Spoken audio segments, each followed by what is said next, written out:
Nos situamos en la década de 1930 en España. Se vive un periodo de grandes cambios en la política. Tras la monarquía de Alfonso XIII comienza la Segunda República Española. A consecuencia de este cambio en el panorama político, un sector de la población, descontento con la República, se alza contra el gobierno, provocando la Guerra Civil Española, que abarca desde 1936 hasta 1939. Tras estallar el conflicto bélico, se realizan numerosos documentales que registran el transcurso de la guerra, así como una serie de metrajes de ficción. Y es que prácticamente todo el conflicto bélico está filmado, sirviendo hoy para nosotros como testimonio histórico de este enfrentamiento. Es un momento histórico en el que la ideología está presente en la mayoría de la población, y una de estas ideologías es el anarquismo o comunismo libertario. Pero, ¿qué es la anarquía? Para los militantes anarquistas, y en palabras de Elis Reclus, la anarquía es la más alta expresión del orden, la que conserva tanto los derechos individuales como colectivos. El anarquismo es una corriente intelectual, social y política que propugna la abolición de todas las instituciones autoritarias, tanto políticas como sociales. Para los anarquistas o libertarios, la palabra anarquismo significa que se puede vivir en una sociedad en la que no existe autoridad. Para ellos, anarquismo significa libertad. Esta corriente del pensamiento obrero aparece a finales del siglo XIX. Los anarquistas se organizan en sindicatos, ya que creen firmemente que actos como una huelga son de mucha mayor importancia que cualquier actividad parlamentaria, a la que consideran como la forma de lucha más débil. La Confederación Nacional del Trabajo, CNT, tiene por fundamento las enseñanzas del anarquismo. El sindicato decide sus cuestiones por medio de la asamblea, que es el máximo órgano de decisión. La anarcosindical CNT se basa en tres principios: la autogestión, que significa autogobierno, el federalismo, que articula la unión libre de todos los grupos, y la ayuda mutua, que se concibe como un mejor sistema al de competencia existente en el capitalismo. Los procedimientos de lucha de la CNT son el boicot, el sabotaje y la huelga, y está en contra del uso de la violencia para conseguir sus fines. En 1910 se celebra el primer congreso de la CNT. Son características de los anarcosindicatos en los años 30 que se financiaban con las cuotas de los militantes, no tenían personal asalariado, no tenían bares en sus locales y estaban en contra del juego. Además, muchos sindicatos tenían una escuela y una biblioteca. Para los anarquistas, la educación y la difusión de la cultura son un pilar fundamental de sus ideales. Entendían la educación como lo contrario a adiestrar. Las manifestaciones artísticas son consideradas por el anarquismo como idóneas para la formación integral del hombre y mujer libre. De todas estas manifestaciones, la más valorada, junto con el teatro, fue el cine. La idea de las jornadas libertarias del año 2012 de Cartagena, centrarla en el tema del cine libertario, pues fue a causa de que tuviéramos la ocasión de ver una reedición que hizo la CNT de todas aquellas películas, aquellos films y aquellos cortos que conocimos pues gracias a un documental que hizo el canal Historia. Y como nos llamó tanto la atención, pues bueno, pues decidimos poder compartirlo con la gente en Cartagena, en la UNED, y así, pues bueno, que pudieran conocer esa parte un poco olvidada, un poco borrada, un poco también marginada de la historia del cine español. La CNT llevó a cabo la socialización del cine al dar comienzo a la Guerra Civil, lo que le abrió las puertas para programar y producir un sinfín de obras audiovisuales. Estos acontecimientos hicieron que se pudiera prescindir de las más famosas películas norteamericanas, lo cual ayudó a la supervivencia de la plantilla de trabajadores del Sindicato Único de Espectáculos Públicos de Barcelona.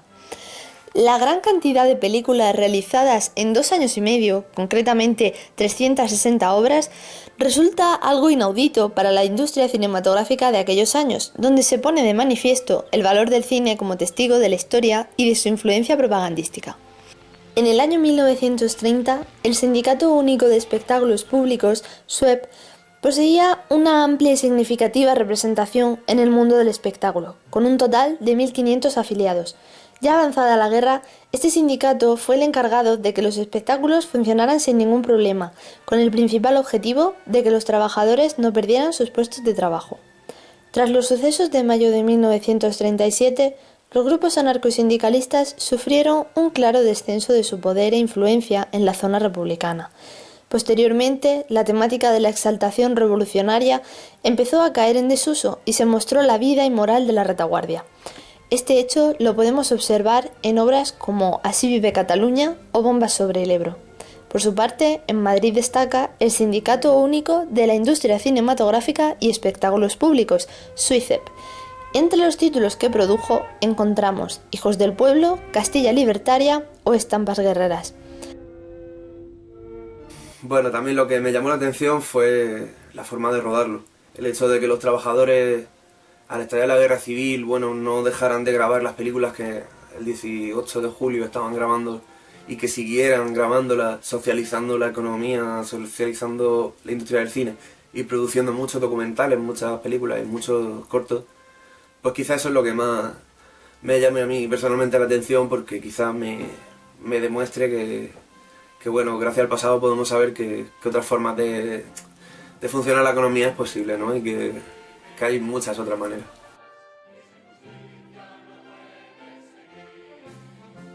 Con la llegada del colectivismo se introdujeron mejoras laborales y un nuevo horario en las salas de cine. Los precios de las taquillas descendieron, se regularon los subsidios concedidos por enfermedad, invalidez, vejez y paro forzoso, y además se estipularon los periodos de vacaciones, 1 mes y medio al año para todos los trabajadores. Todas estas mejoras hicieron que se produjera una gran cantidad de películas elaboradas en cadena que reproducían la estructura de los grandes estudios del cine de Hollywood, aunque a una escala más simple. Se estaba abriendo camino a la implantación de un verdadero cine social, donde los empresarios tenían que asumir todas las cargas económicas que ello pudiera ocasionar. La mayoría de las películas producidas por la CNT fueron financiadas mediante distintas aportaciones de los propios militantes de la organización. Además de esta fuente de ingresos, destacan otras como las adquiridas a través de festivales, así como la recaudación que se generaba en las películas anteriores.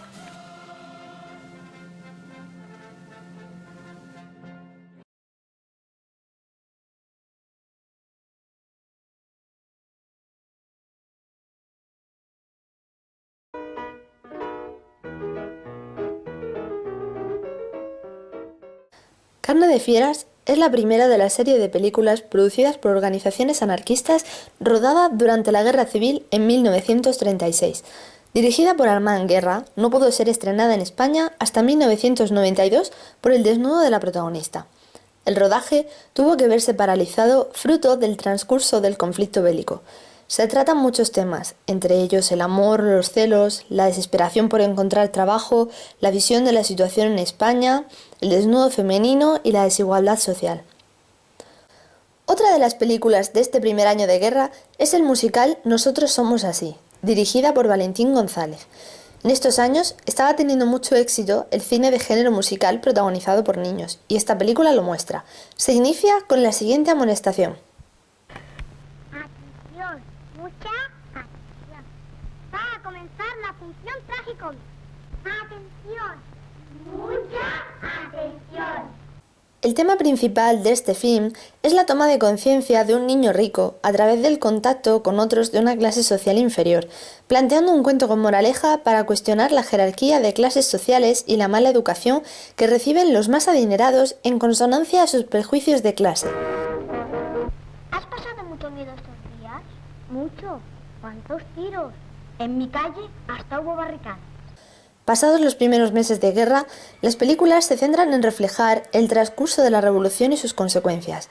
Nace el denominado cine social, un cine más proletario, y con Aurora de Esperanza de 1937 como la película más representativa de este nuevo cine.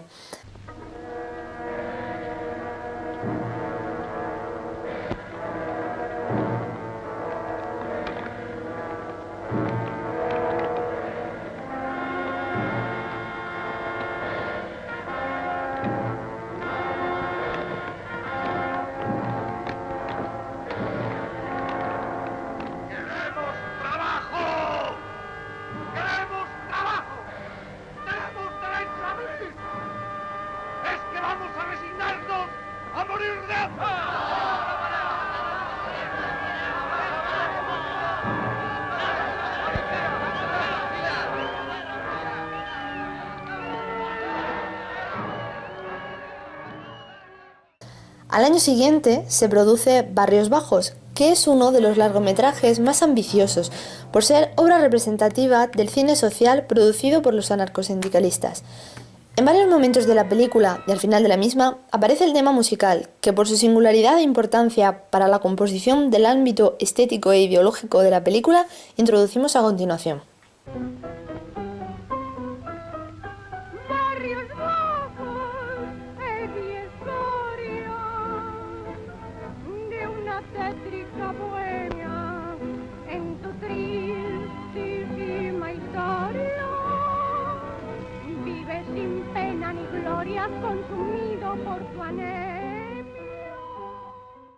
En alusión a la letra de la canción, que retrata los barrios bajos como lugares oscuros y llenos de escoria, vemos a lo largo de la película que la gente humilde que vive en ellos no es la que comete las malas acciones, se trata de la gente de clase alta que vive fuera de ellos.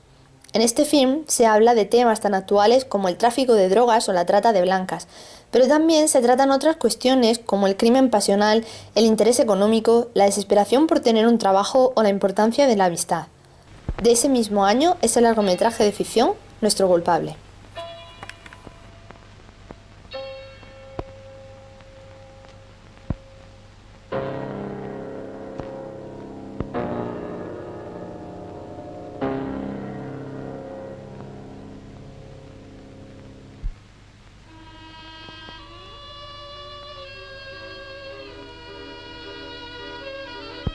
Quizás la película que más me haya gustado haya sido Nuestro culpable, porque es una comedia también es un musical que intenta un poco imitar las formas que tenía Hollywood de atraer las masas con la música de cabaret, con la música también un poco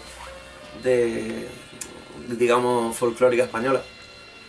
Y bueno, de cierta manera también me gustó porque era muy divertida, era una película que no te aburrías de verla, vamos, que te enganchaba. Los 2 millones me los llevé yo sola. Si alguien ha de responder del robo, es natural que sea yo. De ninguna manera. Nosotros tenemos ya nuestro culpable. ¿Para qué queremos otro? Muchas otras películas se perdieron, pero por suerte no todas, y son el reflejo de una sociedad que estaba cambiando. Nunca sabremos qué habría pasado si la guerra hubiera acabado de otra forma, pero podemos intuir que el cine y la cultura en general hubiera sido mucho más social.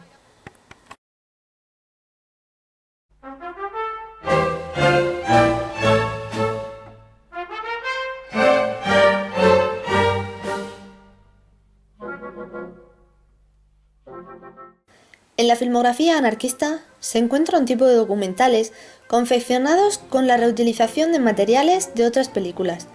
En ellos, las imágenes de archivo se ponen al servicio de otros discursos en función de las necesidades propagandísticas. El contexto de la guerra y la escasez de celuloide debió de favorecer este género documental ante la demanda de información. En esta categoría se incluyen 2 fragmentos de reportajes, Milicias en el Frente de Aragón y Milicias antifascistas en Aragón. Son películas de montaje, realizadas por las oficinas de propaganda de la CNT-FAI, reutilizando fotogramas procedentes de la serie Aguiluchos de la FAI por Tierras de Aragón número 1 y 2, junto a otros descartes de películas.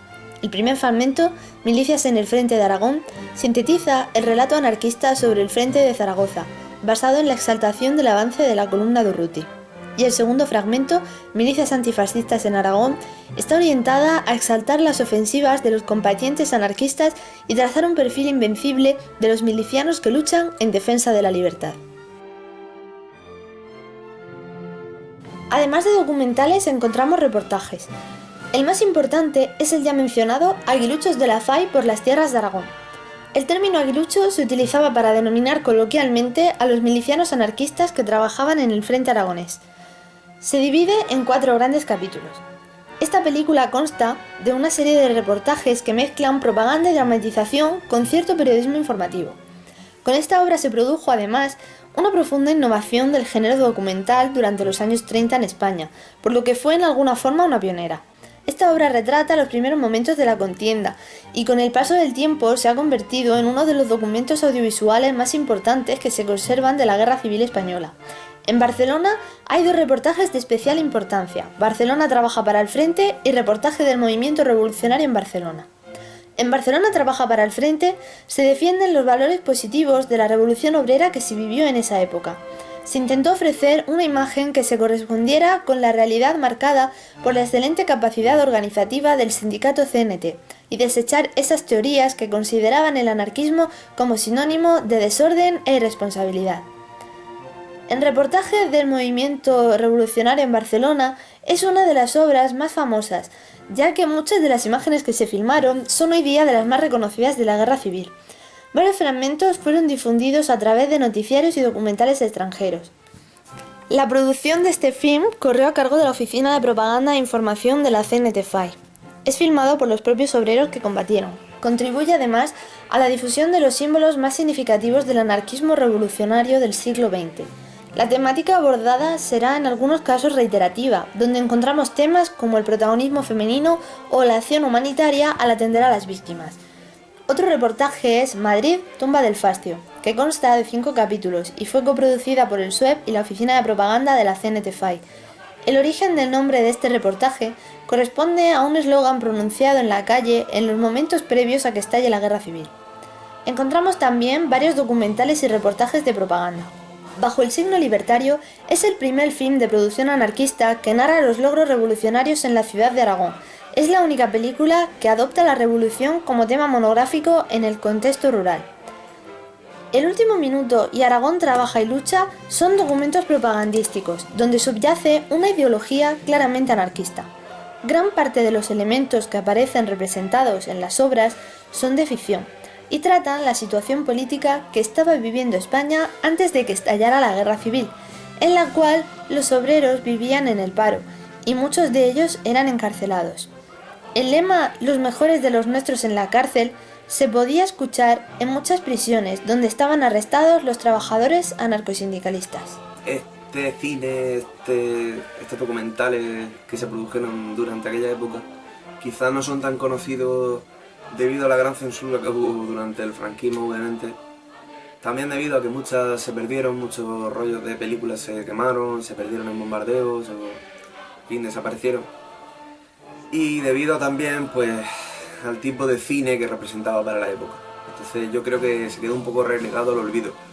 Y quizá también el problema que fue acompañando a la CNT durante toda la transición, en todos los ámbitos, que fue el falto de relevo quizá generacional, ¿no?